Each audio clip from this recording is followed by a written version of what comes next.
Hey, really quick, before we get into the episode, if you could go leave us a rating and review wherever you're listening to the show, that would be a massive help as we're trying to grow Scramble Drill this coming season. All you got to do is go up to the top on Spotify, click that 5-star rating.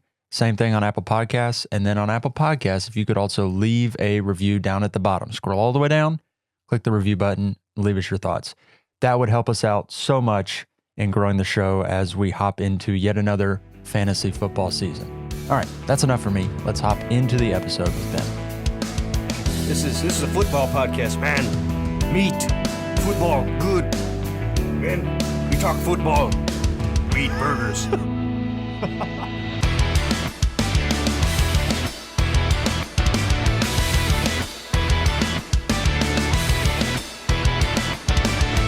Surprise, surprise. Welcome in one and all to Scramble Drill. I'm Josh. Over there, drumming away like a madman, it's Mr. Ben Watts. How you doing, bud? I'm doing great. It's a June 1st, Saturday, special edition. Man, if you're listening to this episode, it means you are listening on a Sunday morning, a Sunday afternoon, perhaps. It's not your regularly scheduled. Well, yeah. I mean, it could be any day. I don't know. Maybe this is like Wednesday of next week. That would be awkward. If you're listening on Wednesday from next the past. Week, yeah. 3 days ago, we made a podcast. Anyway, this is Scramble Drill. This is a special edition of the show. What are we doing on this episode? The goal of this episode is twofold. Number one, we're going to be doing our first mock draft of the season. This is a redraft mock, correct? This is a redraft mock. Maybe it's early, but hey, a lot of people, some people got underdog drafts going. Some people just want to get ahead of the game. So this is preliminary redraft. And then, Josh, I'll let you explain the next part because I think you were listening to a different podcast and you stole it from them. And I'm okay with it. Yeah, so I was listening to, there's a couple local radio guys around here do a podcast. I'm just a junkie, complete podcast junkie. So I listen to a bunch of podcasts. And it was another sports show, so I felt like it gave me the leeway to do this. They were just, because of how movies have gone recently the past couple of years, nobody's watching them in theaters anymore. They just started ranking their favorite summer blockbusters of all time. And I thought that was a great idea. We talk about movies a lot. We don't talk about them on the podcast. If you're an OG listener, there have been moments when you sort of like pick this up. They're like, oh yeah, we like talking about movies. They're actually this is nerds. Right. We're complete total nerds, but this is a football podcast. So we try to talk about football as much as possible. But since this is a special edition of the show, it's our show. We can do what we want. All right. We can do what we want. I just felt like there was less constraints on what we need to do because it's just a bonus episode. So it's a net free thing. So we would talk about some of our favorite summer blockbusters of all time. I'm excited. Let's do this. So yeah, let's buckle in. We got some news before we get into all that though.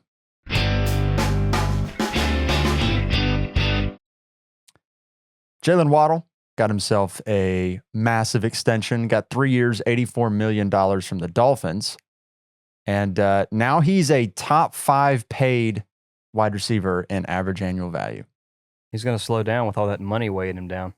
It's well deserved. Holding that $180 million. Jeez, yeah. Or $80 million, sorry. 80 million, yeah. 180, that would be, whew. 3 years, $180. Whew. Sir. Kirk Cousins money right there. Yeah. No, it's very well deserved.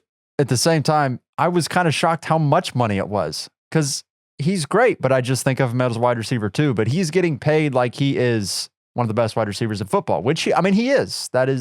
He's very, very good. But dang, that's a lot of money. I mean, I feel like you could make a similar argument for like, okay, maybe like T. Higgins, Devonta Smith, and Jalen Waddle.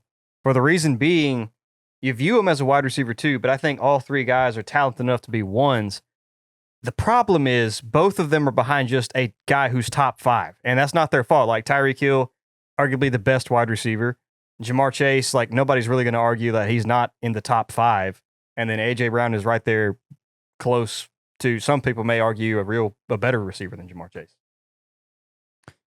Yeah, they're just in some interesting situations.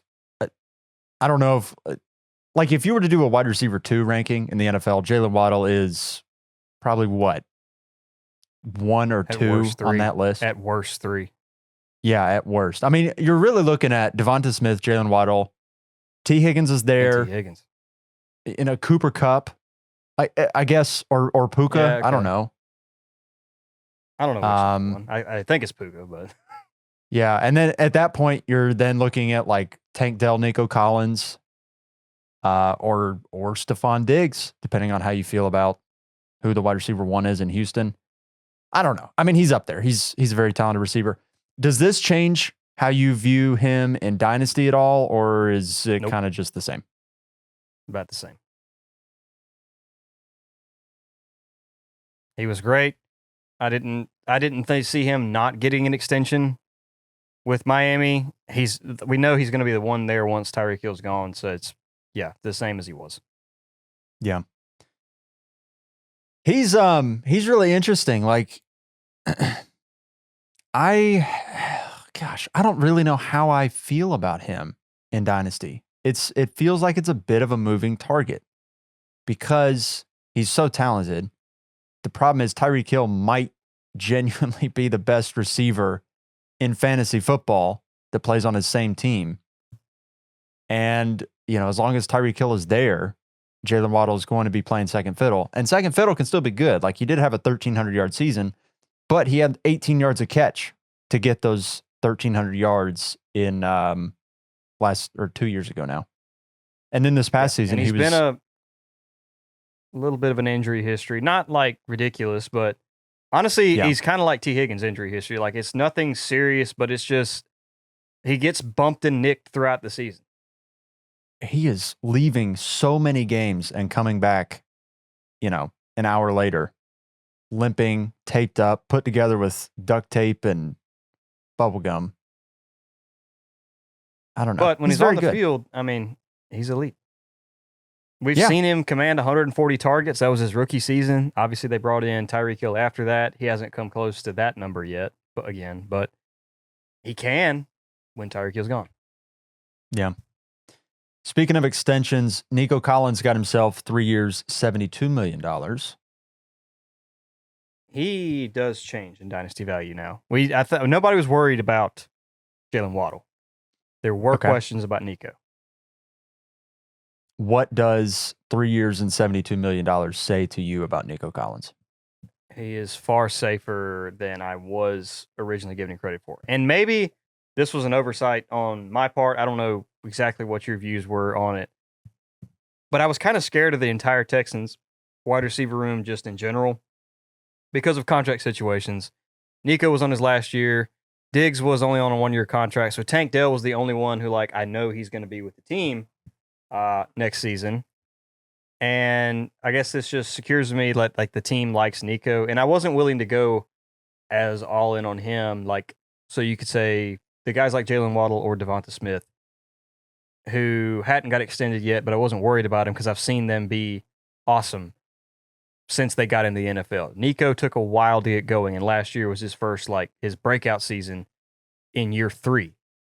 So, there was some question marks around it. And I still think there are question marks going into this season because I listen to a lot of people in the fantasy community, and it almost feels like some people are writing Diggs off. Not that he's going to be bad, but when the last time we didn't see Stephon Diggs as the wide receiver 1 in his offense was 6 years ago. So I don't know. There's so much ambiguity. Is that the right word? Ambiguity. That's the word I was looking for. There in that it is. wide receiver Almost room. Ambiguity. It took me a second. I'm a little slow sometimes. My mom was an English teacher too, so that's real bad. Oh, she's ashamed of you. She hears you in the other room. She's like, Benjamin, pulls out the full name for it. It's funny. We had this conversation at work. We were saying words or whatever, and I was like, I actually just choose to be stupid sometimes. My mom was an English teacher. I can speak legibly if I want. I just don't want to. Intentionally stupid. That's new. Yeah. That's new. That's impressive. I haven't. Anyway, back to Nico Collins. Yeah, I don't know where to go from here. Yeah, but it makes him a safer bet in Dynasty to me, I guess. I know he'll be with the Texans, so there we go. That might be the one thing is we know he's tied. I guess the only thing that I was concerned about, and I didn't really believe this could happen, but I guess with him, I was concerned that they might move on or just not sign him and then invest in Diggs and it be Diggs and Tank Dell. And like that didn't ever seem feasible, but there was always the outside chance and sometimes weird things happen. It does. And I guess that's where I was signify. saying maybe it was an oversight because we probably should have guessed they were going to extend him. Yeah, I mean, it seemed logical based on the season that he had that it was going to be him and Tank, and that was going to be what it was moving forward. And Diggs just sort of threw a wrench in everything. I still think Diggs will be a 1-year rental, and then he'll be a unrestricted free agent next year, and he'll go get paid a bunch of money by somebody. But I mean, that could I don't change. think it's Like, out of the question that he performs like the one this season in Houston, and they extend him. yeah, Like I don't that think could happen that's too. impossible to happen. That could certainly happen. And then if that does happen, it's I guess more of whatever this year is. And nobody knows what to do with these wide receivers this year as it is. It's kind of like, well, I just take the one that's cheapest in ADP and then hope it pays off. Because anybody telling you they know what to do with these three receivers is lying because nobody knows. No, you don't. The only thing we really have to go on, we've got the CJ Stroud clip when he was on Micah Parsons' podcast talking about he was like building his dream offense, and Micah Parsons was going to build his dream defense, and they were going to they were going to go at it, but it was just an exercise. And CJ Stroud had Tank Dell in his dream scenario offense. Nico Collins was not in the dream scenario offense, so That's tough. I don't know. We'd be grasping at straws, but people have already grasped very, very hard at that one. So I don't know. Yeah, no. All He's that to safer in say- Dynasty. I still don't trust him in 2024. Yeah, that's true. He's going to have moments where he's great, but I think all three of those wide receivers are going to have moments where they're great. And I don't really want to pick and choose when I think one's going to happen. This next piece of news really made me laugh out loud. The Jets released one of their beat writers said that Braylon Allen, who they drafted this past NFL draft, he's the front runner for the RB2 role with the Jets. Brees Hall owners are in shambles right now. Like, it's They just see the writing on the wall. the off-season news machine just cracks me up so much, man, because you get stories like this that are complete non-stories. Like, yes, Braylon Allen. I mean, and honestly, it doesn't matter because Brees Hall is so clearly the one. He's a workhorse RB1. Who the RB2 is, like, it doesn't matter. It's going to be a guy who is in the running to get 70 carries. Like, congratulations, you're the RB2. You're going to get on the field like 8 times a game. So good job.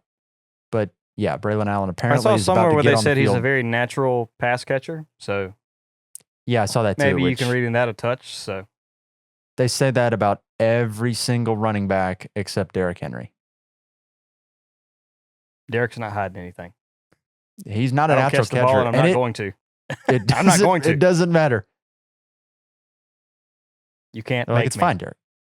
It's fine, Derek. We'll hand the ball off to you 25 times a game. You'll catch 30 Derek, passes you a are year. a hammer. It's going to be great. Oh, he's not going to even catch 30. Not with Lamar Jackson. He'll catch like 12 if Yeah. he's lucky. 12 targets. Oh, geez. Last piece here. Xavier Legette, your pride and joy, your shining sun. He tweaked his hamstring.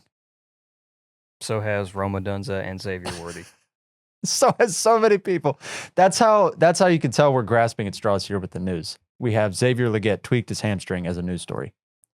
Now, the only two news were the Nico and Jalen Waddle. And I'm just sitting here calculating what are the top 3 wide receivers going to get? And when I say top 3, I mean, what is Jamar Chase going to get? What is CeeDee Lamb going to get? And what is Justin Jefferson going to get? That's a great question. We did this exercise in a group chat the other day, and what did we end up at? I'm pulling it up now. Let's see. Where did we end up? I was like, I want to say earlier in the offseason, I had like sort of joked like one of them's getting 40. I didn't really think that could happen. But now that A.J. Brown's got 32, and then what Jalen Waddle's getting, and all these guys, one of these guys could get 40. I don't know if I want to predict that's going to happen, but it's within the realm of possibilities now.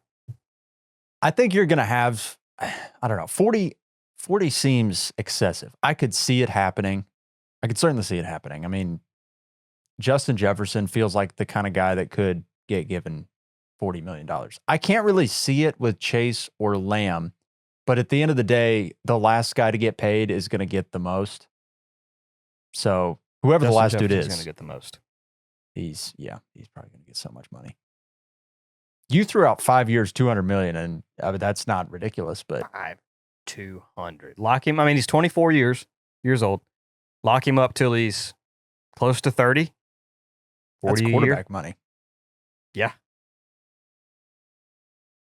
I think it's going to be a 3-year deal for all of them. I think they're all going to get 3-year deals because everybody's wanting some security. So 3 years, that's like nice and secure, but it still gets you back on the market within a reasonable amount of time. So that if you do, I guess, outperform the contract relative to the market, you can get re-upped again while you're still in your prime. So I get that. It's probably going to be 3 years. I could see 37 to 40 million a year for each of them. Yeah. That's a crazy amount of money. Remember when we were having the conversation a couple years ago that like if Dak Prescott was worthy of a $40 million a year deal as a quarterback? These are receivers. These are the wide receivers. And Dak is about to get 60. He's not worth that. I'm sorry. That's what we were saying about him getting 40 like 3-4 years ago. And now he's absolutely worth 40. Has he paid off for 40 though? What's he done for you? Got you to the playoffs? Let me look up some quarterback contracts.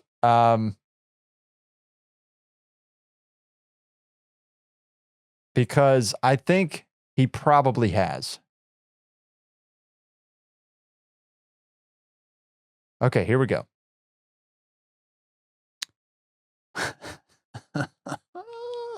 This is the average annual value of the top 10 quarterbacks in football, which Dak Prescott is not one of them.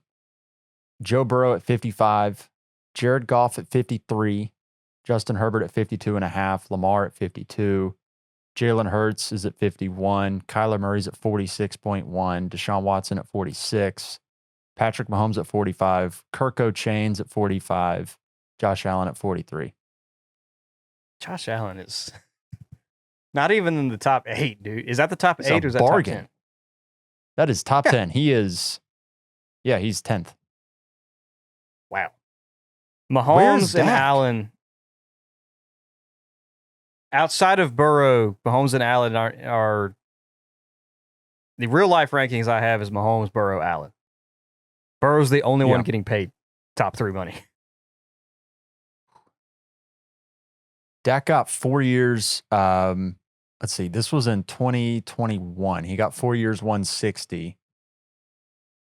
So his average annual was 40 flat. He's a bargain right now. Thing is, I would take all of those quarterbacks over him. Oh, yeah.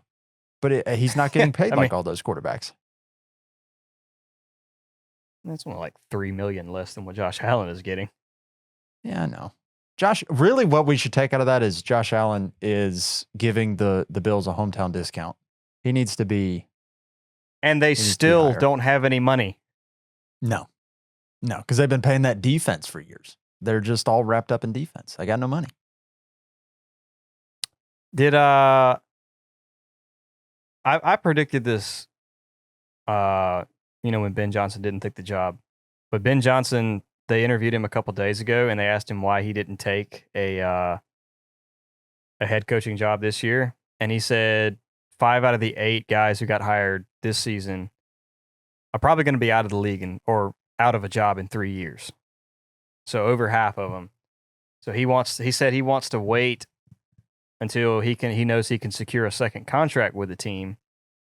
And he said what he's got going in Detroit is too good to walk away just for anything, which fair enough. But I feel like that means he thinks Buffalo's job is going to be open next year. That's interesting. He definitely is playing the numbers there because, yeah, I mean, he's in a good spot with the Lions where he can be there for, honestly, however long he wants to be there. And I'm sure he's making pretty good money as the OC there. I have no idea what OCs one of the make. Best offenses in the league. Yeah. You got your quarterback locked in. You got your star receiver locked in. I would have Star thought. tight end, star running backs, star offensive line. Like, yeah, I would have Detroit really. literally checks every box. I would have thought Anything that you could he want, would they got. have. He would have jumped at the Chargers gig. Because then I mean, basically what he's saying without saying it is he felt like 5 of the 8 coaches did not inherit legitimate quarterbacks. That's really what he's saying. Yeah. And if you don't feel like you've got a quarterback, But, like there was a job out there that had a legit quarterback, and you could have probably gotten it. There's 3 jobs next offseason I think could be open. One is the Bears, Okay. if they decide they're done with Eberflus, which Yep. means you're walking into Caleb Williams, Roma Dunza, DJ Moore. Number 2 is the Eagles. The Eagles almost dumped Sirianni this past year. So if they go and blow it in the playoffs again, they're probably done with him. And then number 3 is the Bills. I think if either A, with all the moves they've made, the team just falls flat and they don't make the playoffs, he's done. Or honestly, if they go out there and get popped out by the Bengals or the Chiefs again, he's probably done. I'll give you another one, the Cowboys. Yeah, honestly. I don't think I'd I want could the Cowboys job, though. I don't want A, I don't want to deal with Jerry Jones, and B, I don't want to deal with having to pay Dak. Yeah, I don't know. I don't know how I feel about it. But you are the coach of the Cowboys, which it's got its own perks that are unique to itself. And you do have a quarterback. I mean, Dak is not one of the 5 best in the league, but he's like the 10th best quarterback, give or take. Yeah, he's up there. In the better An half. offensive whiz kid. You can work with that. I mean, they just took Jared Goff to the NFC Championship. So, And you'll have CeeDee Lamb. like, is Jared Goff or Dak like, who would you take? Jared or Dak? Jared. Interesting. Jared's won with 2 different teams. Jared's been to a Super Bowl. He's been to NFC championships. Yeah. I'm trying to think like, there's not a ton of pushback arguments you can make. Like Dak has had very good teams and they just haven't gotten it done. He did have Sean McVay. Jared True. Goff did. And I'm sure that counts for quite a bit. I don't know. I have no opinions. I mean, I guess I would probably lean Jared Goff because of postseason success, but I don't know. Yeah. I mean, please don't hear what I'm not saying with this next comment. But Josh Allen and Patrick Mahomes put up very, very similar numbers. If you look at their careers, Josh Allen actually has like more touchdowns, I think, than Patrick Mahomes. But nobody's going to argue that Patrick Mahomes isn't better. Because Patrick Mahomes has won Super Bowls. He's the one who's had the playoff success. So what you're saying I'm not saying that Josh Allen's better than Patrick Mahomes. I'm not saying that. But I'm saying you can so argue what you're like telling me and is Josh Allen and Patrick Mahomes is also has a better quarterback coach. than Patrick Mahomes. Yes, you go ahead and tell the people that. I'll outright say Josh Allen's my favorite player. But Yeah. I'm not saying he's better. But you see what I'm saying, though? Like, Patrick Mahomes has – Andy Reid's a better coach than Josh Allen's ever had. And I'm not holding that against Patrick Mahomes' greatness. Like, he's the one with the Super Bowls and the rings and everything. But, like, when you look at their numbers that are pretty close, that's kind of the similar situation with Jared versus Dak. Like, Jared's in better situations, but he's still been the one who's gone to the Super Bowl. He's got the NFC Championship. That's why I'm going to give Jared the nod. Yeah, fair enough. You want to hop into this mock draft? Let's do this. And here we go.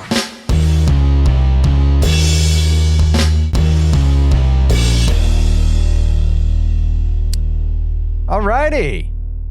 Heath Ledger's gotten us in the mood. Where do you want to pick from? Because we've not picked our spots yet.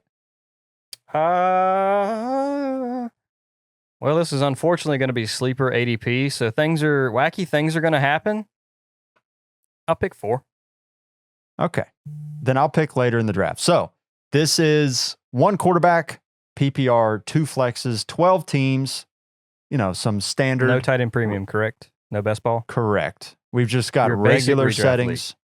league. Yeah. Gotcha. Your basic 1 quarterback redraft league. Nothing too crazy. So let's hop into it. Yes, I would love to start this draft sleeper. Okie dokie. Wowza. First 3 picks. Holy. Christian McCaffrey I goes don't 101. disagree with any of them. Yeah. Justin Jefferson 102. Amon-Ra St. Brown 103. I am curious. I know we both love Justin Jefferson. Would agree he's the best receiver in football, but is he the number 1 receiver you'd take in fantasy this year? He is not. Okay.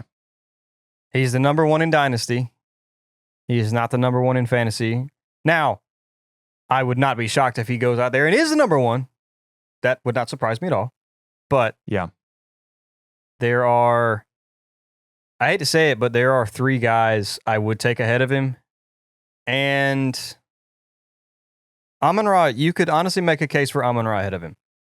There's potentially 4 guys you can take ahead of Justin Jefferson.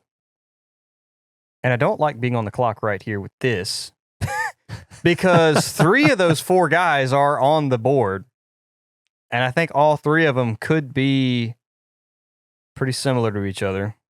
Well, do you have your rankings? I'll make the pulled right up? decision. Tyreek Hill's probably the right call.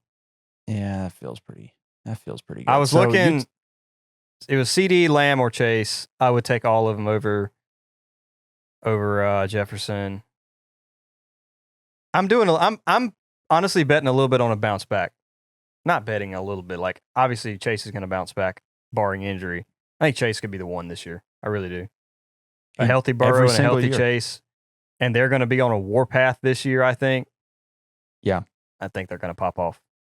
Every single year, Chase has wide receiver 1 overall in the range of outcomes. It could be this year.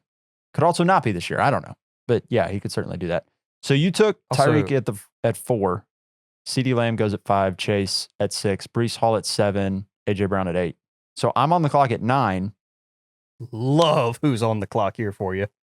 Dude, there's so many different ways we could go. But I think the way... stand out to me. Yeah, I think the way we've had a run on receivers, I'm going to hop in here at running back, and I'm going to take Bijan Robinson. Oh, I thought about Bijan at 4. I'm going to be honest with you. It does feel like Bijan could be the RB1 this year. And yeah, we're sleeping on him a little bit. So he goes at 9. Very excited about that. Puka Nacua at 10. I do feel like, Puka's great, and we've talked about this a lot, but I do feel like there's sort of a tier break. I know AJ Brown goes before my pick, but a tier break after you get from the top of the top elite guys. Chase goes as the last player in that group. And then it's like the AJ Brown Puka combo. And I feel like there's a super solid tier break between those amazing elite dudes and then AJ Brown and Puka. And I was like, okay, we can pivot over here to running back. Yep. Now I would have, oh man. Honestly, the first 8 picks, I would take Bijan over AJ Brown personally. The first 8 with CMC, Jefferson, Brown, Hill, Lamb, Chase, Hall, and Bijan. You can argue an order for those guys, but I do agree. I think there's a break after them. Yeah. So then Puka goes at 10, Jonathan Taylor at 11, Jahmyr Gibbs rounds out the first round. Marvin Harrison, top pick in the second, Garrett Wilson, Saquon Barkley. And I'm once again back on the clock. Marvin went high. Marvin went very high. I feel like that's a conversation we should stop and have really quick. Okay. Is Marvin Harrison where he needs to go? Because that's going to be a big question going in this year.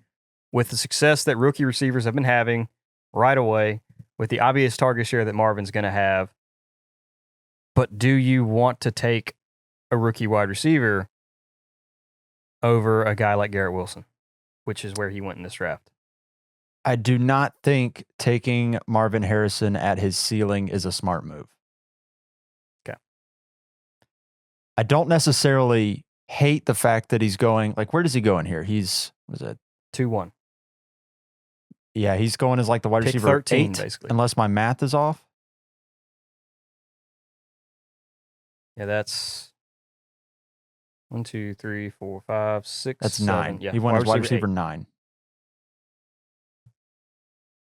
Oh, yeah, 8. I think I would have given the nod to Garrett Wilson over him. I think he's more in the Michael Pittman range to me. Yeah, I'm looking at him alongside Ayuk and Chris Olave. Yeah, that's I kind of feel like where I that's got him. That's a pretty decent argument to have. I might would have honestly taken Drake London over him. Yeah. I don't know. See, okay, now being on the clock here in the second. Oh, gosh. Running back is so tough, man. There's like a few that are really good, a handful, a couple, and it's just yuck after that. And I don't know. I don't have the confidence to really say this with my chest, but I think I'm just going to take Carvin Williams here in the second. Very interesting. I don't think he would have made that move, but I do feel like he's kind of the last player in a group that I feel pretty good about. And having that kind of super stack at running back could be very nice this year. Yeah. If this was best ball, I honestly would probably take Devon A-Chain here. Since it is not, I'm going to eliminate him from the board there. There's you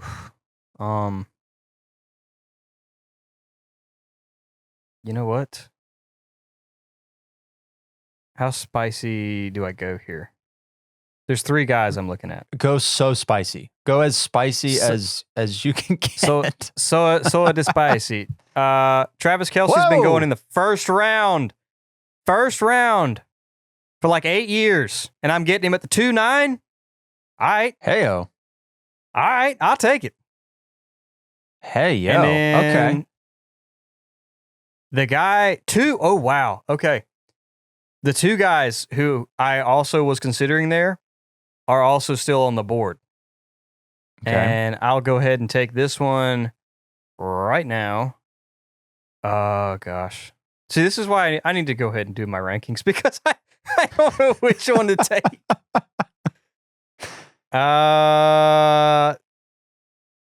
Let's go Travis Etienne. Okay. That's what I figured you were going to do. All right. I'm so far behind on recapping for audio what's happening here. But after you took Travis Etienne, Derrick Henry goes to 305, Deebo Samuel, DJ Moore, Michael Pittman, puts me on the clock here at the 309. I have gone running back heavy so far, and I could jump into, I mean, the world's my oyster here in the 3rd round. It's going to be everything except running back. I'll tell you that. Oh, gosh. This is Dude, James super Cook is interesting. right there. James Cook is calling my name. I don't super duper love the wide receivers here as my wide receiver 1. Oh, goodness.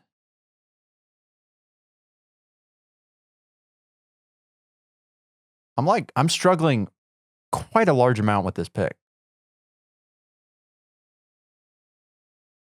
There's a few. Oof. There's All right, we're going to go ahead and take There's 3 guys. There's 3 Eliza guys. Oh, wow. He was not one of the ones. You were like, you made a mistake. That wasn't who I was looking at. Okay, well, they go great. So I took Waddle at the 309. Mike Evans goes. Jalen Hurts goes. I thought about Jalen Hurts. That was the other dude I would have taken. I was between Jalen Hurts or Mike Evans. Interesting. We need to put some respect on Mike Evans' name. So I definitely did think about Mike Evans, but I don't believe in Tampa Bay this coming season. No Dave Canales. I don't believe in Baker Mayfield. As good as he was My last man year, I has just never don't believe in had it. less than 1,000 yards. Never. I know. Never, ever. But also think about it this way. He's never truly played with an awful quarterback. Like Jameis Winston was not ever garbage. Jameis Winston, you could say, is an awful quarterback. No, not when he was there in Tampa Bay, dude. Not for with fantasy, Bruce Arians. but for real No, life, not for he was fantasy. That's what I'm awful. saying. They just uncorked bombs in Tampa Bay there for a few years. Like it was not, 30 touchdowns, 30 picks. That's not great. But Jameis Winston was a top 5 fantasy quarterback, and Mike Evans and Chris Godwin were top. He 1 was and the 2. definition of F it, he's down there somewhere. Exactly. It was amazing. So I definitely thought about it, but that plus at some point there's going to come a point when Mike Evans just doesn't have it anymore. Malik Neighbors also goes to the 312. I think you could make an argument for him there. Because of the target volume. Yeah, he's probably going to have a 200-yard game this year, but I don't know how great it's going to be week to week. I mean, his only target competition is out here releasing music videos. That is true. Is he retired? Is Darren Waller retired? He still won't say. Golly, dude got a divorce and now just is all over the place. Released the biggest auto-tune piece of garbage Oh, I've ever dude, heard. don't even get me started on the auto-tune. I listened to it earlier today and like it is so bad. Dude cannot sing. Can't sing at all. And he's releasing a music video. I mean, honestly, I respect the bravery. He's going through some stuff. But I would not have done that. The bravery. Dear goodness. I mean, my man just did get a divorce. He's going through something. Okay. I'm back on the clock here at the 4:04. I've been stalling because I don't really know what I want to do. I bought you plenty of time here. I'm going to be a little spicy with it. I'm going to take Trey McBride. Thought you might go with Mahomes or Lamar. I definitely thought about that too. But there was a tier of quarterbacks that I liked that was a pretty large tier. I guess I'm worried that I won't get them. There was 2 tight ends that I liked, and I figured I would not get either one of them on the turn. And there was a wider tier of quarterbacks that I liked that I knew I'd get somebody back. There was also several wide receivers that I liked. So I basically was just saying like, okay, there's only 2 tight ends. I'm not getting either one of them. I'll take my shot on one of the 2 of them. Yeah. I like Joe Mixon in this range here at the 4-9. After you took Mahomes went, Devonta Smith went, Lamar Jackson went, Cooper Kupp went. I definitely would have taken Cooper Kupp if he'd have fallen, but he didn't. So I'm going to take Joe Mixon. Interesting. Yeah, I don't mind that. Dang it. So Zay Flowers goes. Back around, but he didn't. Zay Flowers goes, CJ Stroud, Kenneth Walker, DK Metcalf as the first pick in the 5th, Mark Andrews, George Pickens, and you're back on the clock. Okay. Oof. And I don't like who's on the board now. I just realized Team 1 took 4 straight running backs. My man's filling up those flexes. Holy crap. But I don't like DK Metcalf being my wide receiver 1. I don't mind DK, but good. man, he's got not as Josh my Jacobs, one. Kenneth Walker. Ooh. It's a little spicy. I'm looking through here. I've already got a tight end in Travis Kelce. You probably won't like this pick. I don't know if it's the right call, but I'm going to take the guy looking at who's on the board I trust the most. Is this full PPR? This is full PPR. I'm going to take Alvin Kamara. Dang. Okay. I don't mind that. Don't mind that at all. So you take T. Kamara Higgins at was the other 5-4. guy I was looking at. Yeah, I was hoping T. Higgins would make it back to me. Tank Dell goes, T. Higgins, Dalton Kincaid, Keenan Allen. I'm back on the clock, and all the quarterbacks that I was hoping would make it back to me made it back to me. Man, I thought that more people would take quarterbacks, but apparently not. So,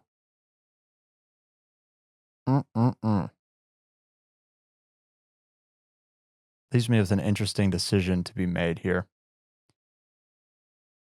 I'll be honest. I think I still have some residual hotness for Christian Kirk. I think I'm gonna take Christian Kirk. I don't think it's gone anywhere from me. It's still probably there. He's so nice to think about as your wide receiver 2 this year. A guy that is not sexy at all, but he's the leading target earner for Trevor Lawrence. Amari Cooper goes at the 5'10", Kyle Pitts at the 5'11", Roma Dunze, Aaron Jones, James Conner, Rashee Rice. All my quarterbacks are still here. I know which one you're taking. Let's do an exercise because my heart says take Anthony Richardson. But realistically, Anthony Richardson, Joe Burrow, and Kyler Murray for me are all like, they're right next to each other. So of those three, setting aside your Joe Burrow bias, who would you take as your quarterback? Is this 4-point passing touchdown? I believe so. If that is the case, I think you can flip a coin between Burrow and Richardson. We're going to go with my heart then because you just gave me permission to do so. Anthony Richardson will be my quarterback in the 6th round. It's your team, man. You can ruin it if you want. Terry McLaurin goes after that. Dave Montgomery, George Kittle. Joe Burrow goes one pick before Ben. Would have taken him there in the 6th round. Absolutely would have taken him there. But it is not meant to be. So, another one of my heartstring guys is here. You think about some DeAndre Swift? I'm thinking about some DeAndre Swift. What other receivers are around here? Because I do only have one, and it is Tyreek Hill. Now, fortunately, he scores enough for 2. So that is very helpful. But according to Sleeper ADP, Jordan Addison is the top player available. Please do not draft Jordan Addison in the 6th round of your drafts, people. Please don't do this. No, you are setting yourself up for heartbreak. Yeah, that does not feel good. Please do not do this. Yeah, honestly, full PPR, I think I got to give the nod to Swift. Very nice. Evan You are Ingram, stacked at running back right now. You gone all in on this thing. Yes, dude. Evan Ingram, Jaden Reed, Dak Prescott, Xavier Worthy at the 7-1. Nice. And then Ramondre, Tony Pollard. I'm back at 7-4. The guy I was hoping would fall to me did. And I will be taking some Kyler Murray in the 7th round every single time. Every time. That is wild. Jordan Addison, Javonte Williams, Chris Godwin, Raheem Mostert puts me on the clock once again. And there is a certain individual that I'm very excited to take in the 7th round here at running back, Mr. Jonathan Brooks. That's a good pick. This will never happen in real life drafts where you can take 2 elite running backs with their first picks and then wait until the 7th and get an awesome pick there at running back again. That won't happen for anybody, but it's so nice to just take advantage of the ADP. It's part of the problem with a sleeper ADP is you kind of just forget the rookies are there because they don't push them up the board. They do not. Zamir White goes right after Jonathan Brooks, and then we have Hollywood Brown, Calvin Ridley, Deontay Johnson, Austin Eckler, Jordan Love, and I'm once again on the clock. Hooey. I don't know if it's the allure of the potential here, but I think I'm going to take Ladd McConkey. I knew it. I knew he wasn't going to make it back to me, but I was hopeful. I did think about Brian Thomas there, but I just have more faith in Justin Herbert and Ladd McConkey feels like he's the wide receiver one there for the Chargers. No, that's the right pick there. I am actually going to maybe surprise some people, maybe not with this pick. I might be holding on to dreams that don't exist. But Jackson Smith-Njigba, I'm going to give him another round. I'm going to give him another round. I almost put him on my Dynasty buys list. I didn't. But man, the talent's there. The skill is there. I think he can overtake Lockett. You got a new OC who I think actually won't use him as a bubble screen player anymore. Yeah. I think he can unlock Jackson Smith-Njigba. That's the thing is you've got Shane Grubb coming from Washington last year, college Washington, not the Commanders. And he ran a lot of 3 wide receiver sets, and it was a very successful scheme. Obviously, you've got Michael Penix. You've got some great college receivers. You're playing against some college DBs. But still, I mean, they ran 3 wide receiver sets significantly more than what Shane Waldron did. Goodness. For Seattle last year. So at the bare minimum, I feel like JSN will be on the field. Oh, yeah. So I like and that. Maybe Lockett slows down. I just think he can pass him this year. I really do. It could happen. All right, I'm back on the clock. Nick Chubb, Jalen Warren, DeAndre Hopkins, David Njoku, Curtis Samuel, Brian Thomas went. Well, kind of hopeful Thomas would make it back to me because unfortunately, with my team build, I actually like it for the most part. I love Kyler. I love ETN, Joe Mixon, Tyreek, obviously. Travis Kelce in the second round, I feel really good about. Kamara, DeAndre Swift. But as excited as I am for JSN, I don't really like him as my wide receiver too. So yeah, that's an issue we're gonna have to fix. So I'll take an issue. That's an issue. So I'm gonna take a shot on an upside guy who maybe it's the wrong pick, maybe not. But Christian Watson, when he's on the field, can produce big games. All my feeling is about what you've done here at wide receiver is you've got Tyreek Hill, who's great. And then JSN and Christian Watson, to me, are like complete crapshoots. They're upside shots. I mean, they could be great. That is the optimistic way of saying it. They are upside shots. What that means is they could suck. But at the same time, I do think I've got some safety baked in. Obviously, Tyreek, we know what he is. Travis Kelce, we're all expecting a bounce back.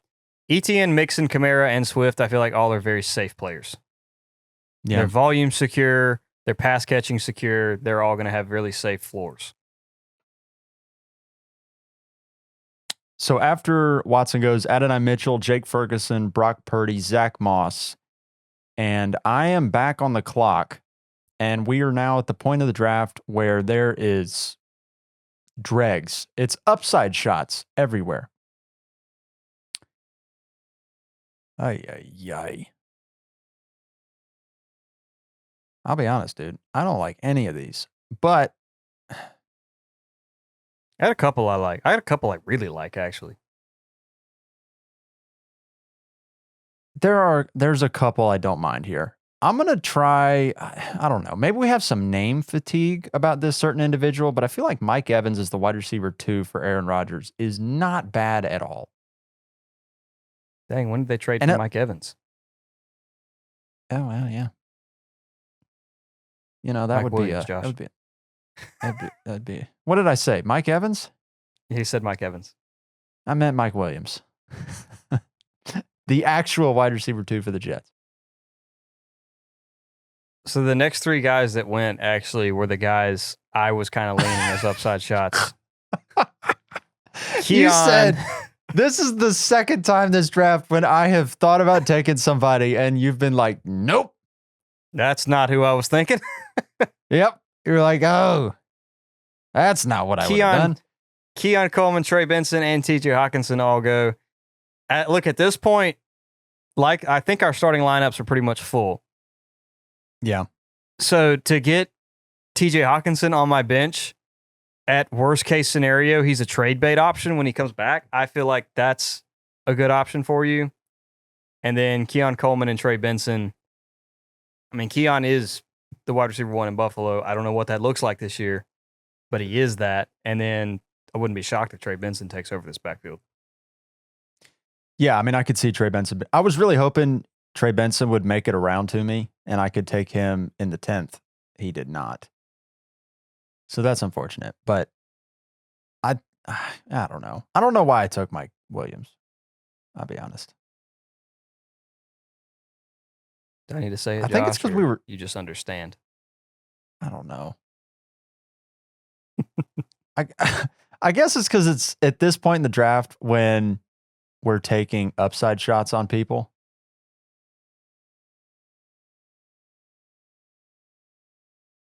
I don't know. Maybe I'm wrong. My next pick here is going to be Jameson Williams because of all the offseason hype. And, we'll just figure it out. Womp, womp, womp. I actually like this. Tyler Lockett's on the board, and since I took JSN, I'm going to take his handcuff, and it's Tyler Lockett. There you go. Cortland Sutton, Gus Edwards, Chase Brown, Jared Goff, Trevor Lawrence. I actually like both of those quarterback values. Yeah. It feels really nice. At this point in the draft, we're just chasing some upside a little bit. Yeah. Keep saying that. It's like a buzzword at this point.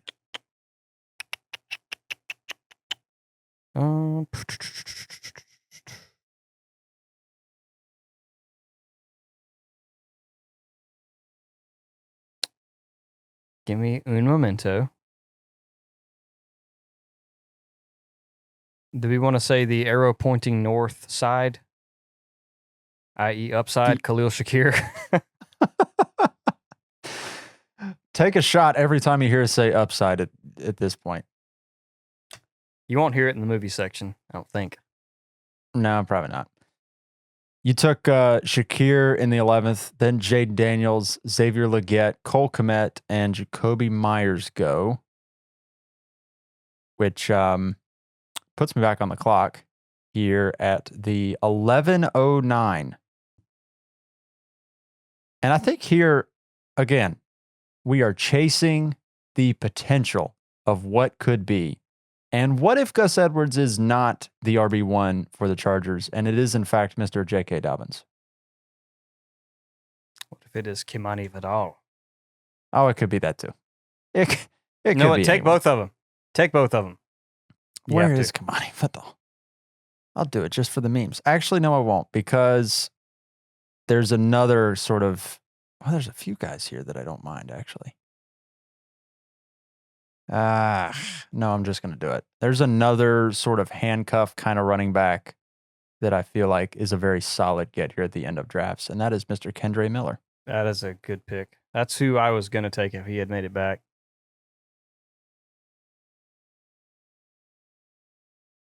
I also like this guy as a handcuff.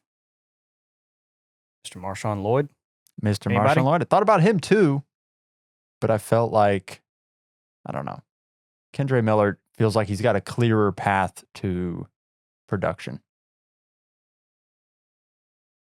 This is pick 13, the last round we're going to do for this Ben, draft. you have the chance to do the funniest thing right now. Oh, do I? Oh, yes, you do. Is this the funniest thing you're talking about? Yes, it is. Quentin Johnston. Mr. Quentin Johnston. Got him. Secured our boy. That's amazing. Last pick in the draft, Quentin Johnston. Throw the dart, see if it lands. My last pick is going to be Ben Sinnott, the senator himself. I thought about him. Again, we're chasing the upside here with the last pick in the draft. And there's a chance. I know I've got Trey McBride, but there's a chance Ben Sinnott could actually be like a legitimately good NFL starting tight end. So Shall we give us a review look at your teams? roster. How did it Yes. turn out? Okay, starting quarterback in the 7th round, Kyler Murray. Love the value there. I think Kyler Murray legitimately can be a top 5 quarterback this year for fantasy. Running back 1, Travis Etienne. Got him in the 3rd round. I like the value we get on Travis Etienne. I'll be honest, some people have mentioned this, and it doesn't scare me, is the coaching staff talking about trying to lighten Travis Etienne's load. And they're like, Yeah, oh, yeah, they say we're going that to try every to year. work. They said that last year. It didn't happen. They didn't bring anyone of value in. I don't see it happening again this year. I'm not scared off of Travis Etienne in the 3rd round. You're getting a workhorse back. Joe Mixon, got him as my running back 2 in the 4th round. He went from a great offense to a great offense. I don't see any really downside there. Then Tyreek Hill, 1st round pick, wide receiver 1, probably the wide receiver 1 overall upside. Love it. JSN is my wide receiver 2. Don't necessarily love that, but I think I make up for it with Travis Kelce. Alvin Kamara is my 1st flex. DeAndre Swift is the 2nd flex. And then some, say it again, upside shots on the bench with Christian Watson, Tyler Lockett, Khalil Shakir, Marshawn Lloyd, Quentin Johnston. My wide receiver 1 is Jalen Waddle. The wide receivers are, the room is Jalen Waddle, Christian Kirk, Ladd McConkey, Mike Williams, and The room Jameson is Williams. far better than mine. It didn't turn out half bad.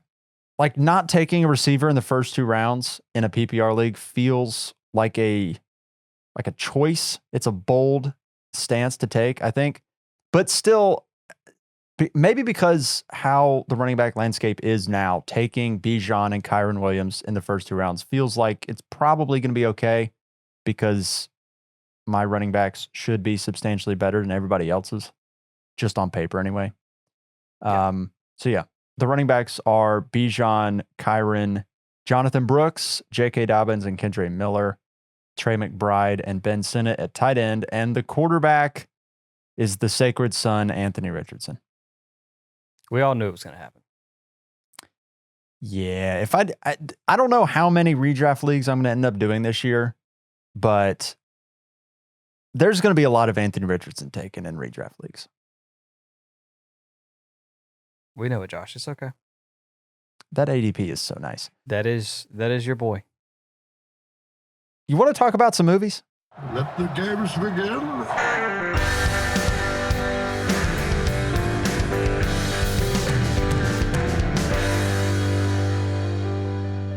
I was really hoping you'd do the Bane drop. Yeah, you just had to do a nod to one of the all-time best filmmakers ever. I just realized that both of our drops, outside of the news drop and the main intro, both of our drops are from Christopher Nolan movies. Well, they're both from the Batman movies. This is not Some of the greatest planned, movies ever made. but Just they're happened. great. So our 5 best summer blockbusters of all time. What are the criteria that come to mind for you when you're talking about these? So we talked about this before we decided, or you already decided to do it, but like after we're doing it, I think we need to be alive for the movie.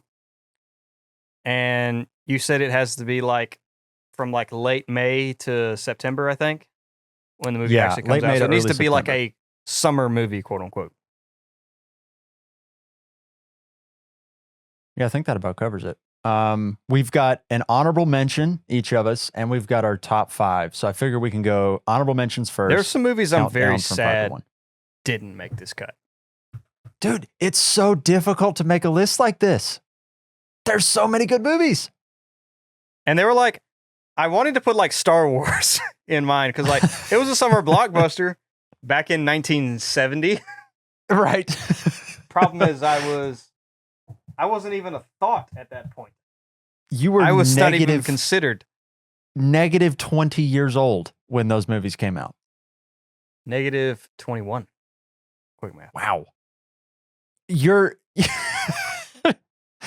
the inverse of you could have bought alcohol. Yes.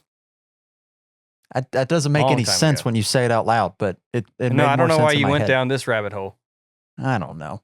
Okay, honorable mentions. Hit us with your honorable mention summer blockbuster.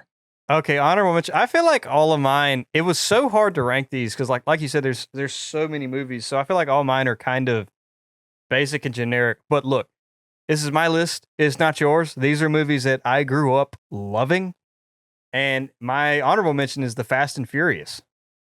Mm. Dude, loved this. I say loved those movies as if I still don't. I mean, you think I won't rewatch Fast and Furious? Because I will. Love that franchise. Will you do the marathon?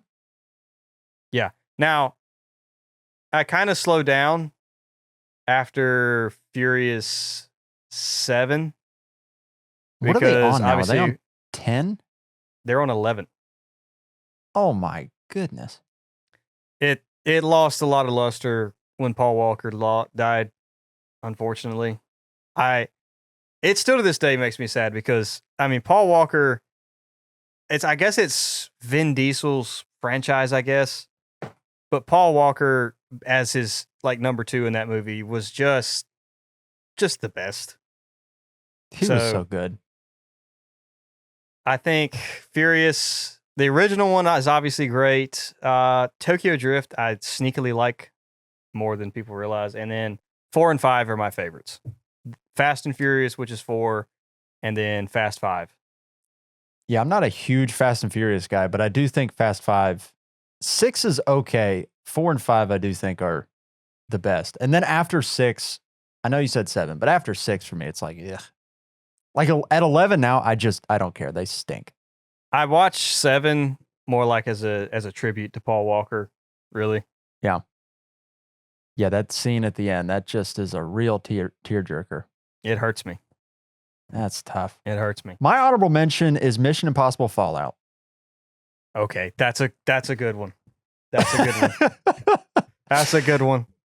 The Mission Impossible Henry Cavill. franchise it's an amazing action film franchise, and Fallout for me is by far the best movie in the series. It's so good. Like best movie of 2018 for me. It was one of those movies where I went and saw it opening night in theaters, like you do. And I was just so pleasantly surprised with how much more it was than just like a cool action movie. Like it was great. And I don't know. It was just such Tom a good Cruise movie. keeps It's those so much movies fun. evolving, dude. Oh, he does. I didn't see the newest one, and I kind of feel ashamed by I haven't it, either, and I'm annoyed about that. But I don't know. I think I might be subconsciously waiting for part 2 to come out in 2025, and then I'll just go watch part 1 and then go see part 2. Kind of do a mini marathon. I don't know.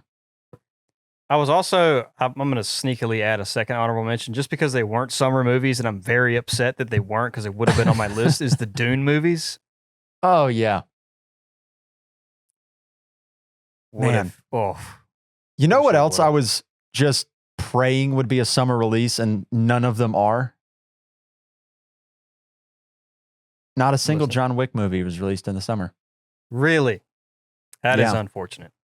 That is I would have unfortunate. found a way to sneak a John Wick film on here if any of them had been released in the summer, but they are all winter releases. I don't have one at the moment, but I want to start like a DVD collection. Just because, I mean, I yeah. know everything's streaming, but it's just cool to have DVDs and have them on your shelf and show all that stuff. I want to It get is nice. the Dune movies, and then the John Wick movies are like the first 2 that I want to have on that shelf. Yeah. It does feel very nice to just open up the closet, go in there and be like, ooh, what movie do I feel like watching tonight? And you've got shelves of them just staring back at you. It's quite cool. And it's not like if it's like a DVD collection too, it's not like scrolling through a streaming service of like Netflix trying to find like, what do I think's going to be good? Like, no, I bought these movies for a reason because I love these movies. Right. They are all certified. You like all these movies. I got so far into the weeds with buying movies that I started buying Criterion Collection movies. I don't know if you have heard of these, but Criterion basically takes classic films from, all over the place, like foreign movies, American movies, everything. And they do like fancy upscale scans of of the film stocks. And so they make like a better version of these movies and they re-release them on, you can get like, the DVDs are, normally a DVD, not a Blu-ray, but a DVD is a 720p version of the movie. You can get like an upscaled 720p version, which is basically 1080 what a Blu-ray is. And then the Blu-ray versions are like 1080p plus. So it's not quite 4K, but it's kind of in that halfway in between 1080 and 4K. They're so good, and you get all these really cool movies. So I got to that point where I have like 10 or so Criterion movies, and it feels like a subtle flex when you can just go in there, open up the closet, be like, oh, there's some dope movies in here. I'm gonna get there. Anyway, I digress. The top 5, the Mount Rushmore of summer blockbusters. Let's hop into it at number 5. Okay. You going first or am I going first? You can lead us off.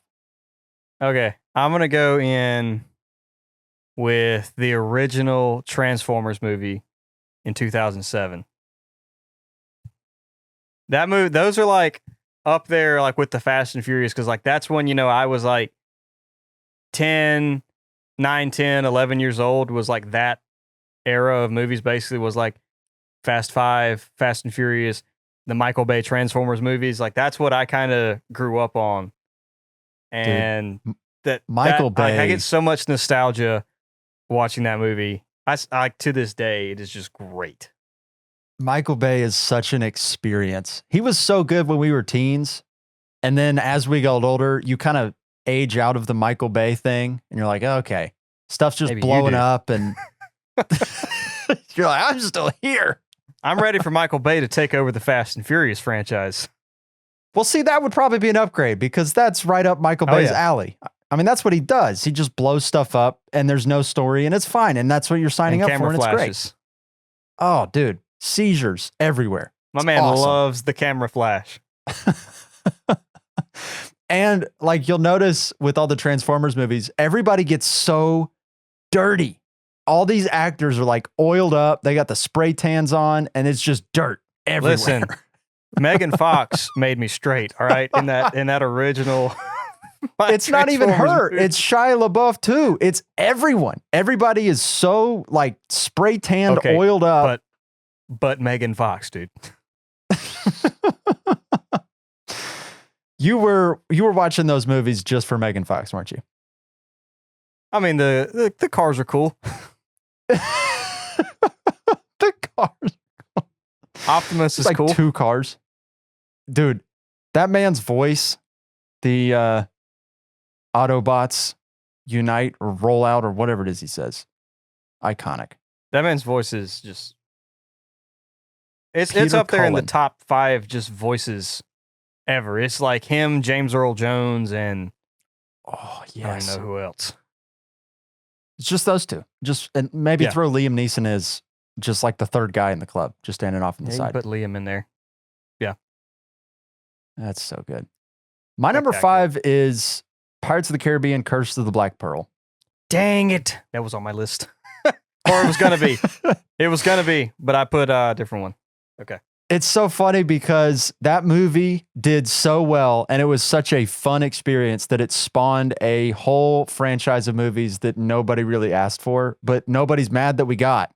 But The Curse of the Black Pearl was just so great. It was one of those lightning strikes moments.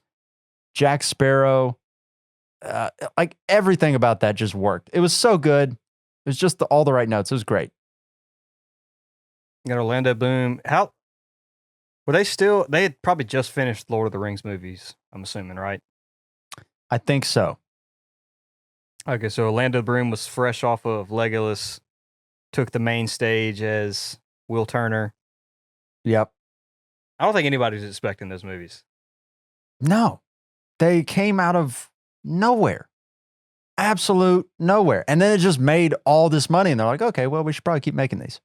And it's funny, too, because the second one is good and the third one is good. They didn't really hit like a major downturn in quality until like the 4th one. And then I think they made 5 or 6 total.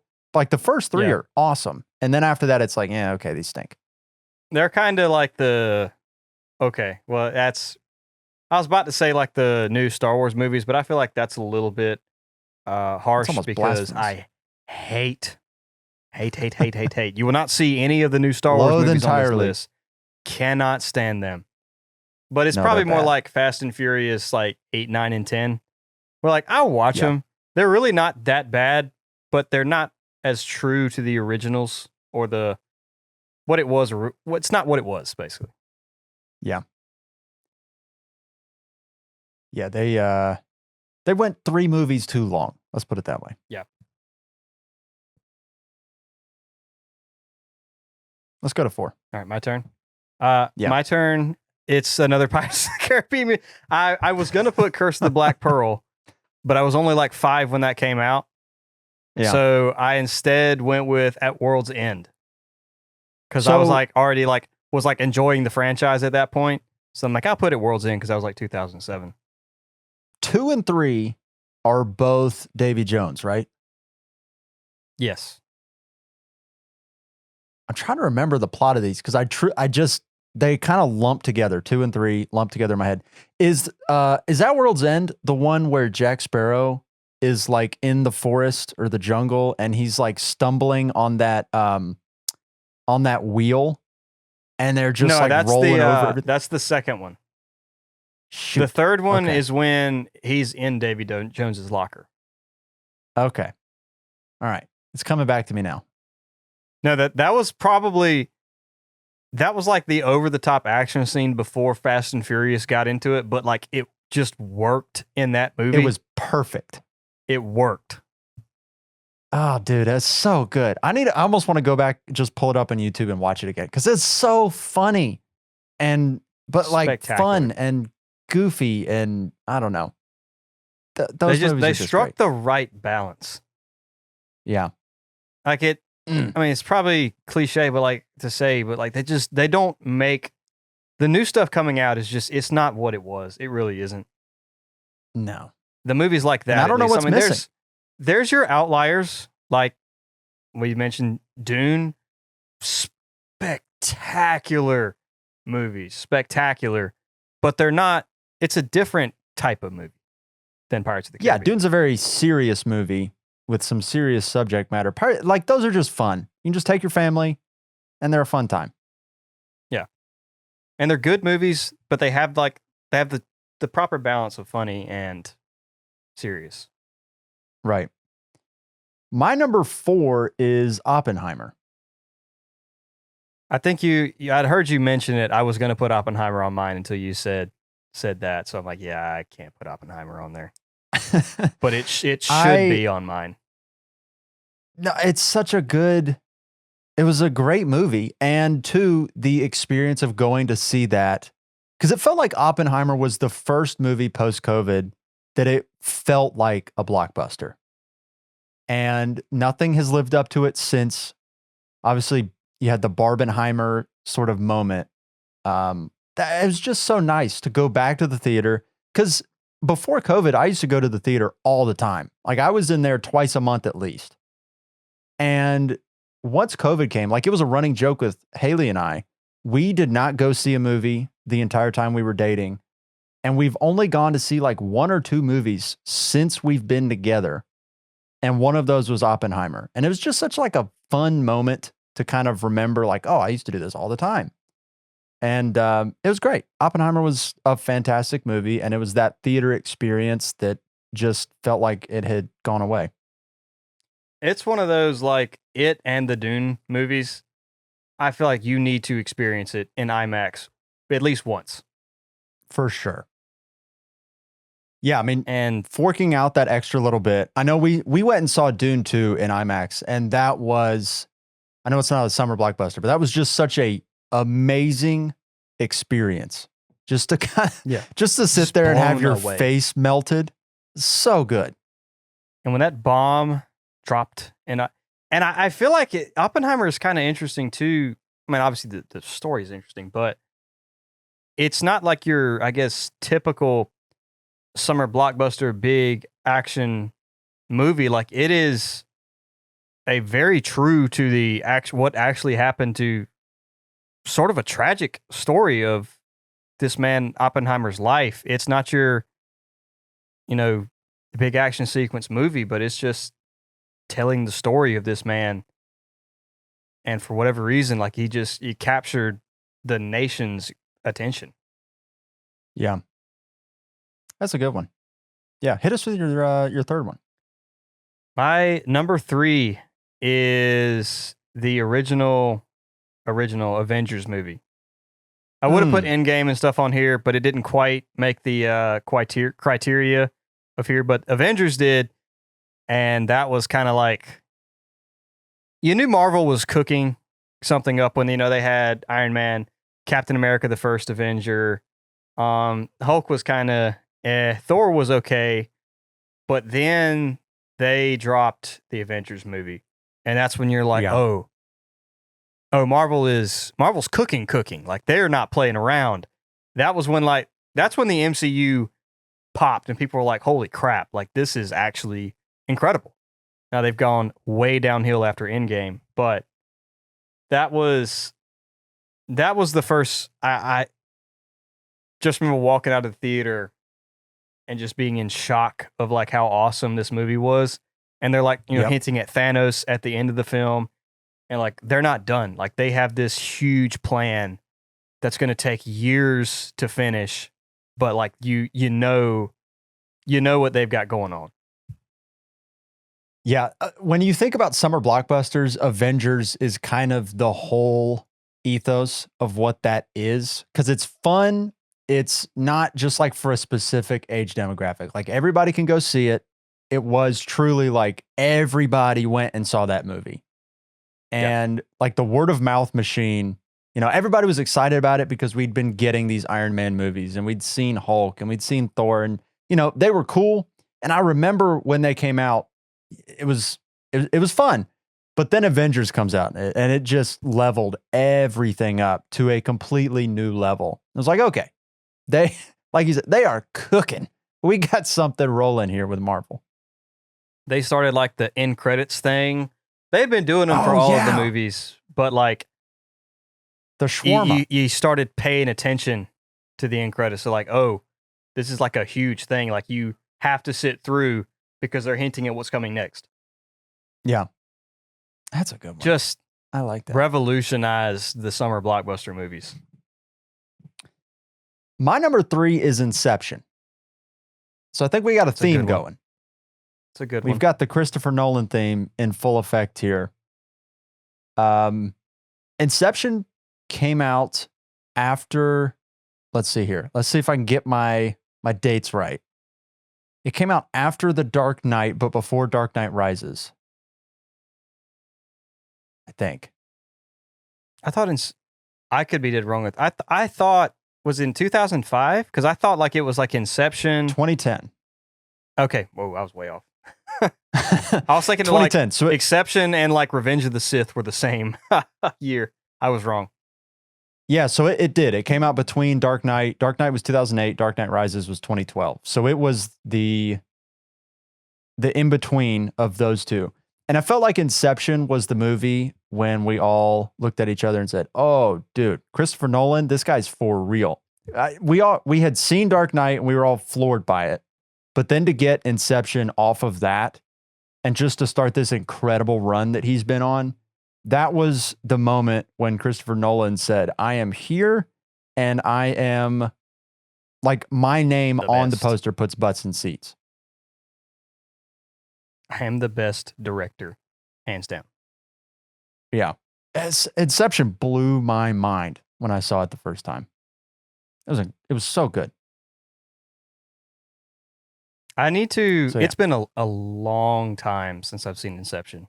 I need to rewatch that. It's so good, man. Now, like, once you know the ending and kind of how it all came together, it wasn't, once you know what happens, it's like, okay, you get what's going on. But the moment when you get that reveal and sort of like how everything comes together for the first time, gosh, that was such a fun moment. You know, there's certain movies that you remember where you were the first time you you saw them, kind of thing. And that's one of them. Yeah. For sure. I can remember exactly where I was when I saw the Inception the first time. Yeah. That's wild. We're going to number 2. Let's go to number 2. Top 2 for both of us. I got Christopher Nolan. Once again, we just mentioned it. This potentially could be my favorite movie of all time. It's The Dark Knight. Why is Dark Knight not your number 1? That's what I want to know. Because honestly, everybody I knows was Dark scared. Knight's your favorite I put it movie. at 2 because I was scared you'd mention it before I would. You said, I need my moment to talk about The Dark Knight. I need this. The Dark Knight is my number 1, but I put it at 2 so I could make sure I was the one who got to bring it up. Oh, man. Yeah, The Dark have Knight, your moment. You have the floor. The Dark Knight is legitimately, it is my favorite movie ever. Christopher Nolan did not miss legitimately, there's not a scene in the movie I could cut. There's not one single scene in the movie that is not critical, that is not great, that you need to have. You got R.I.P. Heath Ledger. Okay. Landon Davis has been on the show a couple times, and he and I are like both the biggest Dark Knight fans you'll ever find. Like, he and I probably both have this as our number 1 movie. The job that Heath Ledger, like, we could legitimately like write a paper about the Heath Ledger Joker. This is the greatest iteration of the character we have ever seen. The Joker and Darth Vader are the greatest villains of all time. You can argue with me all you want. You're not going to change my mind. It is the Joker and Darth Vader, and he nailed every single aspect that you need to nail for the Joker. Because the Joker makes a Batman movie, honestly. Like, you can call it a Batman movie. No. It is how good is the Joker to me. That's what's going to make the Batman movie or not. All right? And how good this man did. Like, the Joker, all he cares about is Batman. Chaos and the Batman. He will never kill the Batman unless he wants the Batman to kill. He wants to either A, keep doing the dance that he always does with Batman, where he causes all the chaos, Batman goes and gets him, keep doing that, or he wants to break Batman and make him kill him. And Heath Ledger understood the assignment. Yeah, the movie's so good. So good. He and understood the assignment. And Christopher Nolan did not. I mean, you can honestly, there is probably at least at one point in every movie that you could point to, and I won't give you much pushback. Like, they could have cut this or that. There's not a single thing in that movie that you can cut that I would agree with. Nothing. Yeah, and there's so many moments in that movie when you're like, oh my goodness. Like, this is some of the best thing. This is just so good. Like, you don't get that with a lot of movies. Like, a lot of times you watch a movie, the movie ends, then you think about watching the movie and you develop your opinion about it. For me, it could be different for you, but for me, watching The Dark Knight, there was moments in the movie while I was watching it where, like, your brain sort of splices into another brain and you're thinking, whoa, how is Heath Ledger so good? Like, Christian Bale was already amazing in the first Dark Knight movie. So you already are attached to that Batman. And then you get him where he's still so good in the Dark Knight, but he's so secondary. The whole time you're like, I cannot wait to see another scene with Heath Ledger. When they're at that dinner party and Heath Ledger comes in there with all his goons and he grabs Rachel and then Christian Bale shows up as the Batman. That moment, it was like, oh, wow. We're getting true cinema right here. She was beautiful, like you. Oh, and So this is good. another thing I thought was interesting that our buddy Landon Davis, he and I were talking one time. I'd never really thought about it this way, but it makes a lot of sense. And as to why I love some of these characters is in The Dark Knight and in Star Wars, believe it or not, where the villain doesn't make a mistake. Because, like, in a lot of the new movies, and a lot of villains, it's almost like the hero lucks into the win, basically, or like just stumbles into it. The villain makes some mistake at the end. Like, no, Darth Vader and the Emperor never make a mistake. Darth Vader is eventually just turned back to the good. The Emperor does everything right. And in The Dark Knight, the Joker does every single thing right. And he technically, he wins. Batman doesn't lose. Batman does, quote unquote, stop him in the end. But Joker gets everything he wants and pulls off everything flawlessly, which is, I don't know, that's one of the things that makes those villains so good is they don't lose. Darth Vader, the Emperor, and the Joker never once lose. Yeah, that's a good point. That's what makes great stories in general is when you have your protagonist, you want them to be active, you want them to do stuff, accomplish things, but also on the flip side, you want your villain to be intelligent, you want your villain to accomplish some of their goals, but you got to find that balance of like your protagonist and it doesn't has diminish to the win hero or not win. It doesn't diminish the hero either, where like the hero just been beaten up the whole movie and somehow stumbles into it. Like, no, Batman does everything in his power. He doesn't make stupid mistakes. He's the Batman. But the villain also isn't making stupid mistakes either. Yeah. It is Good points. It is peak cinema. Peak cinema. My number 2 is Gladiator. That's a good one. That's a good pick. Gladiator might be my favorite movie ever. I don't know. Like, it's very hard when somebody says gun to your head, what's your favorite movie? First of all, it's like, okay, remove the gun. We don't need to escalate this situation. But like, I don't know. That's such a hard thing to figure out because there's so many good movies. But Gladiator is certainly up there. That movie was amazing. It kicked off the whole sword and sandal thing, like Troy, Kingdom of Heaven. Gosh, I'm trying to think of some other ones. Just like these high budget sword and sandal movies, they all started because of Gladiator. And I happened to be born right before it was made, so it technically can be on the list, even though I never saw it in the theater. But man, Gladiator's so good. Yeah, and it was peak Russell Crowe too. That was like when Russell Crowe was like great. Gladiator and Master and Commander. Oh gosh, don't get me started on Master and Commander. If that movie made money on this list, if that movie made money, it would be so high on this list. Unfortunately, it did not make a whole lot of money. I don't know how it didn't. Master and Commander is legitimately probably my top 5 movies ever. It's so good. It's not above The Dark Knight or anything, but it is. I freaking love that movie. I've probably seen it 10 times. To see. Oh, it actually didn't do so bad. So it had a $150 million budget, but it grossed $212 million. That is such a good movie. That's a fantastic movie. Anyways. Yeah, Gladiator number 2 for me. That's about as, when you're thinking about peak summer blockbusters, Gladiator's right there. Like, they all tried to replicate it. Troy was great. Kingdom of Heaven was awesome. But like, they just couldn't quite get that thing that Gladiator had. And I'm sure Russell Crowe was part of it.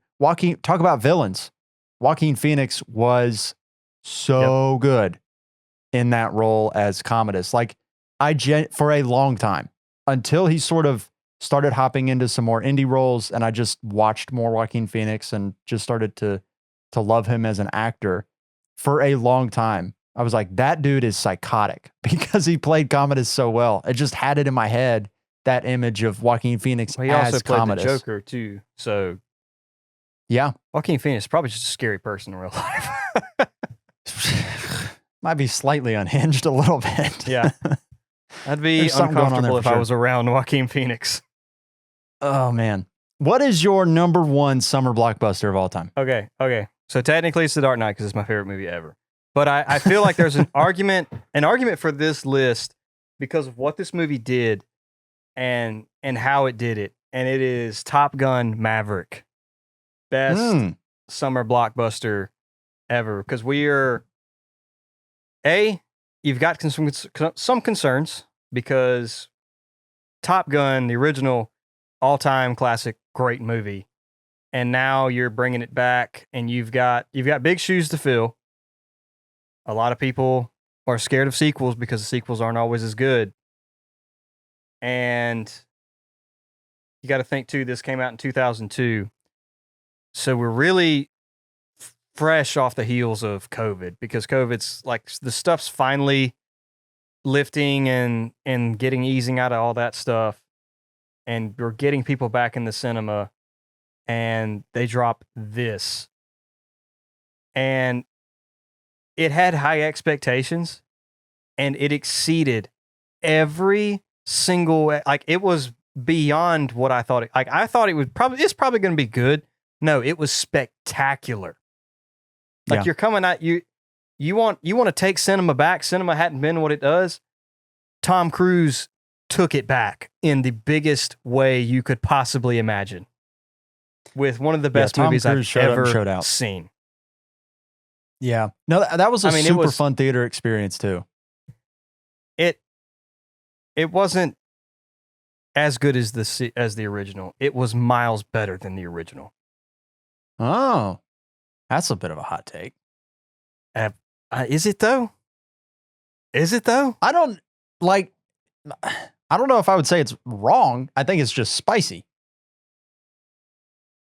I mean, I guess considering the time that it came out, it was the movie that everyone needed. Yes. You're coming off of COVID. I don't think like it didn't have like a political undertone. It wasn't trying to push a message. It was just coming off of COVID. The world needs a spectacular movie to take our mind off of everything. And Tom Cruise absolutely delivered exactly what we needed when we needed it. Yeah. Yeah, it was such a good movie. I was talking about the two movies that Haley and I saw in a theater. It was Oppenheimer and it was Top Gun Maverick. So we are 2 for 2 so far with the two movies that we've gone to actually see in a theater. I mean, my gosh, it was so good. Yeah, it was great. My number one's Dark Knight. So Okay. no surprises there. So I could have put Dark Knight at 1 and gotten away with it because I would have gone for you. Yeah, you would have had the chance to talk about it before me. Yeah. Man. There's so many good I'll movies. switch my answers. Dark Knight's 1, Top Gun Maverick is 2. There you go. What's your top 5 all time? Oh my God. Hit you I with don't that know. one out of nowhere. I don't know. That is a question that I dread because I never. It's a very subjective never answer know. too. It's so subjective. I will say probably Gladiator, Braveheart, Dark Knight, The Revenant with Leo a good DiCaprio. one. That movie's incredible.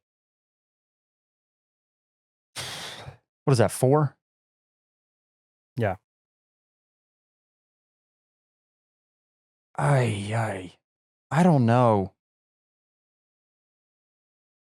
That is, let's see here. What is my 5th favorite movie ever? I pulled up my letterbox to see all the movies I've rated 5 stars. Golly.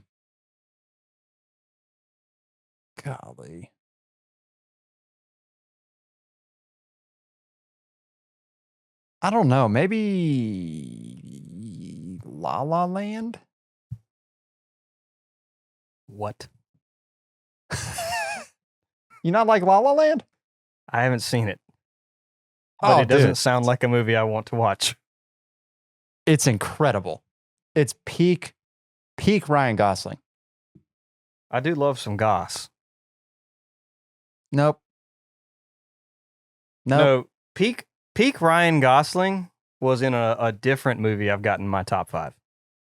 Okay, what's your top 5? Remember the Titans when he was getting cooked in the secondary. Why did I think you were going to say Blade Runner 2049? No, my top 5 has got to be after number 1. There's no particular order because number 1 is The Dark Knight. Then I think you got Top Gun Maverick, Master and Commander, Remember the yeah. Titans, and 5 You can put about 20 movies there. I'll throw Hacksaw Ridge in the discussion. Ooh. That was Hacksaw a Ridge is one of my sneaky favorite good movie. movies. It's a sneaky good movie. Master and Commander's definitely in that. Like, I don't know if it's in my top 5. There's a lot of movies. That's the problem. There's so many movies that are so good. I need more like a top 30, and then we could probably get a decent idea of what we're talking about. And we're not even talking about the Spider-Man movies yet, because I'm a big Spider-Man fan. So like Yeah. Andrew Garfield. When was Spider-Man the newest Which one are we talking about? where you had all Tom 3 Holland of them ones? in it? Yeah. Oh, what was What's the that? newest one called?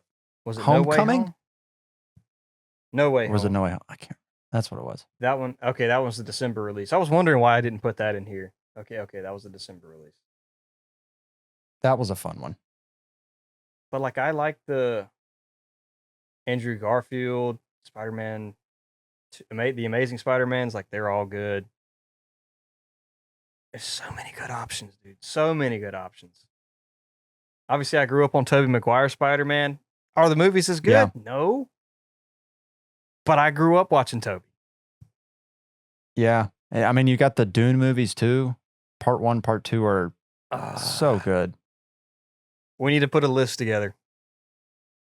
Do you remember 1917 when that came out a couple years ago? Yes. Actually, yeah. That was movie really good. I didn't see it in the theaters. was incredible. It was so good, especially in theaters. That was a great moment. I think if I you have not remember seen- Hacksaw Ridge so much because I like went with my granddad, who's a World War II vet, and like we saw that one in the theaters. I don't know if that was just a cool moment for us, I guess. If you have not seen The Prestige by Christopher Nolan, you need to go watch that. I have not seen that. Oh, Ben.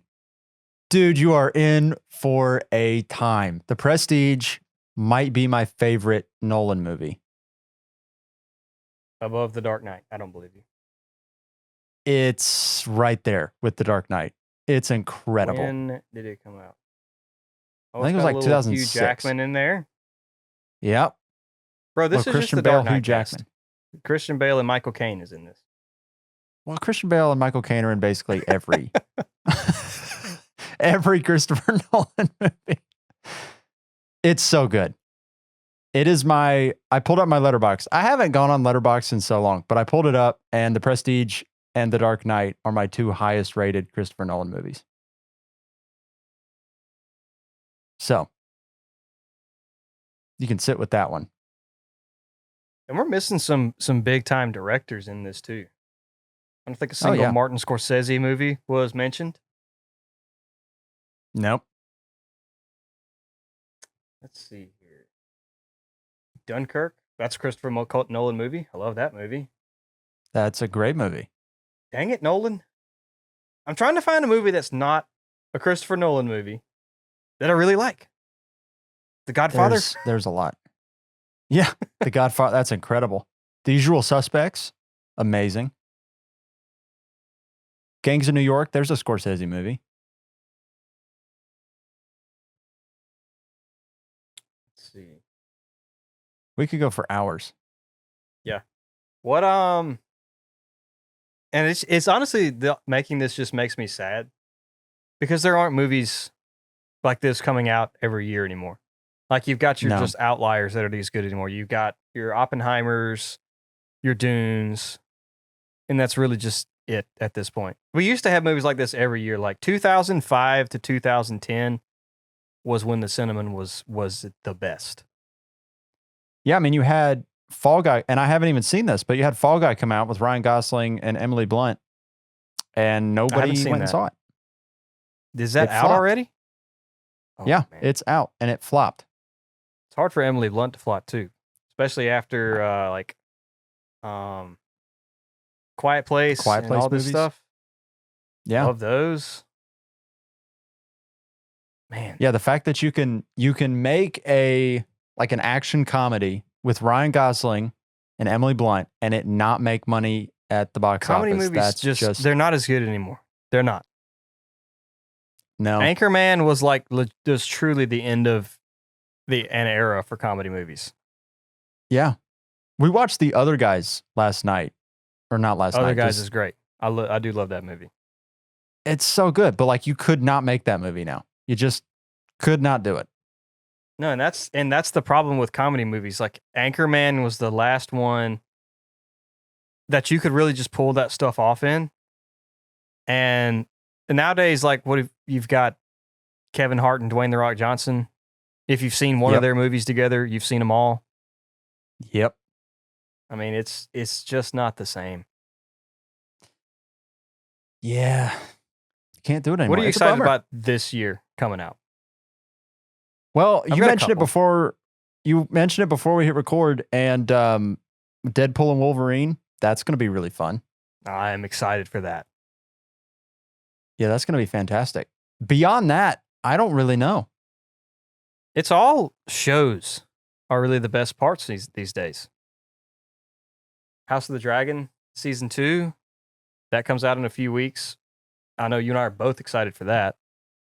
Yeah. We're both big fans of The Boys on Amazon. That's coming out in a Yep. couple weeks.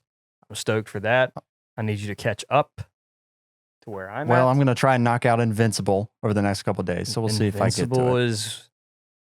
Invincible was a surprise to me, I'll be honest. Yeah. I got a text from our buddy Landon Hewell. This was a couple years ago when that came out. And he was like, watch this show. I'm like, I don't know. It's like dude, it looks like an animated kids show. I don't want to watch that. He's like, no, just trust me. Watch the first episode, see what you think, and then tell me and we'll go from there. And I did. The way that Wasn't first blown episode away ends, dude. until that first episode. Like halfway through, I'm like, I'm not watching this. This is not happening. And then the way that first episode ended blew me away. And then I was hooked. You were like, what? Hold on. No. I wasn't expecting this. And that has morphed into one of my favorite shows. Yeah, it's incredible. Well, we have almost done 2 hours, Ben. I'm okay with it. That's impressive. I'm proud of us. Hour of fantasy, another hour of movies. Is this I going to am so proud spawn of a us. second podcast? Maybe. Or maybe it'll just be a weekend thing we do where we talk about movies. You know, our Do a buddy bonus Jake and episode. I have discussed before making just a nerd podcast where we just talk about stuff like this. Yeah, that would be fun. I used to do it, and then I don't know. I honestly, I think part of it was I just stopped watching movies the way I used to watch them. I was watching quite a large amount of movies every year. And Yeah, and that's honestly probably the sad part of it is like we could make it, but we'd just be talking about past stuff that we love pretty much. yeah. Yeah, movies will make me depressed. Cuz they just, and I know like I'm 26, but they just don't quite make them like they used to. Some of the best stuff's happening. It's either going to be shows. Honestly, the story in some video games we get these days are great. Yeah. I don't Instead know. of 3 or 4 hit movies every year, you've got 1, maybe 2. That's what it feels like. I can't believe we didn't mention the Batman movie on this at all. It's not a summer blockbuster, but I did Oh, love that's a that good one when movie. it came out. That I was think we went and was the saw that time one we- in theaters. We went all the way down to South Carolina, did a whole guys I was trip already in just South to Carolina. watch that movie. That was great. We got a beach house, like we're going to hang out for the beach, but the goal is we're going to see the Batman movie. We almost And it did not we almost disappoint. if we do this again, we need to go through the movies that we have traveled to go see because there's quite a few that I have gone multiple hours away to go watch. We would have Not to because- talk about while we were in school too, because we did go see a lot of those together. Yeah. A lot of man, Avengers that was good. movies, a lot of Marvel movies. What all did we all go see? Quiet Place. I know we went and all saw that. I miss those days. That's good stuff. That might be all she wrote for this one. I think we pretty much covered it. Hope you guys enjoyed it. Thank you, everybody, for checking this one out on a Sunday. We will be back with our regularly scheduled programming here in a couple days. We'll see you guys in the next episode. Have a good one, everybody.